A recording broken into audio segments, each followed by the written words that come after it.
last time meron kayong in-announce na ang sabi ninyo, sana maging maayos yung pamimigay ng ayuda ng gobyerno dun sa 5,000 pesos cash relief assistance po nila. Matanong ko lang po sir, kamusta sa mga kasamahan po ninyo dito sa sentro? Meron po bang nakatanggap ng ayuda? As of the moment po, Ma'am DJ, wala pa po, no? Kaya po nalulungkot din po kami dahil as of now ay nag-provide lang po ng list pero meron po mga pagkakataon na pumila at ang reply po sa amin ay wala pa po sa kanila yung schedule, and at the same time hindi pa rin po naka-schedule dun sa mga LGUs yung mga delivery riders or yung mga members po natin.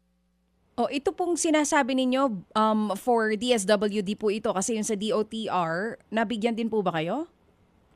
Hindi pa din po, Ma'am DJ yan. Oh, ano pong paliwanag ang ibinigay sa inyo ng dalawang ahensya na ito kung bakit sa mga miyembro ninyo, sa mga kasapi ninyo, walang nakakatanggap ng ayuda?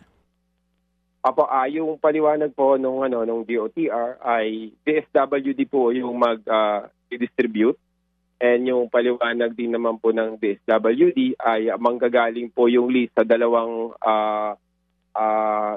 grupo, no. Yung una po ay iba-iba po yung sagot eh. Yung isa pong sagot ay dapat daw po manggaling sa LTFRB.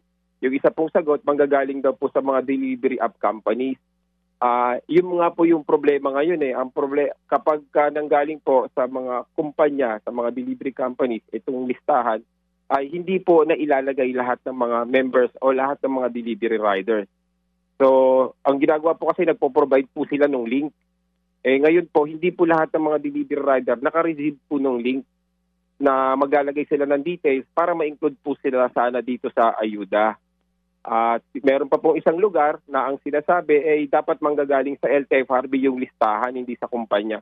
So kaya po ang gulo.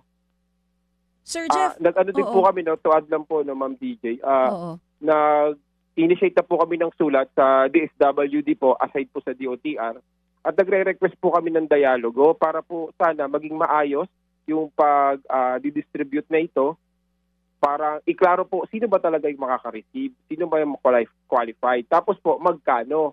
Kasi in certain area, meron pong isang area dito na 4,000 na lang po yung na-receive, pero ang alam namin ito ay 5,000. Tapos yung proseso po ng pagbibigay, pipila ba kami via online banking ba ito? Wala pa pong reply yung DSWD regional offices sa aming letter po. Oh, Sir Jeff, yung letter nyo, kailan nyo po yan ipinadala? Kasi yung sinasabi nyo na sana maging maayos yung proseso, March 22 pa to eh. So, since Yes, then, po. wala po dun sa hanay ninyo nakatanggap? Kasi meron ng ilang mga TNVS drivers ang nabigyan pero sa inyo wala? Yes po, wala pa din po. Nag-follow up po kami after po Monday lang po, nagsumulat po ulit kami nung Monday lang after po nung Holy Week. At naghihintay po kami nung sagot, no. Pero meron po nag-iisa, actually kahapon lang po 'to nangyari, no.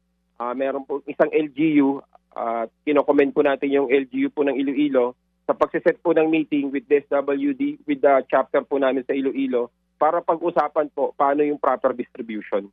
Mga kapatid, para sa iba pang mga balita at impormasyon, sundan niyo po kami sa X, Instagram, Facebook at syempre sa TikTok, True Network PH. Mag-subscribe din po kayo sa aming YouTube channel, True Network. May website din po tayo, truenetwork.ph, at pwede niyo rin po kami mapanood sa Channel 19 ng aming True FM TV. Lagi pa rin makinig sa radyo dito po sa 105.9 True FM dahil ito, laging true sa'yo, kapatid. Dito tayo sa totoo.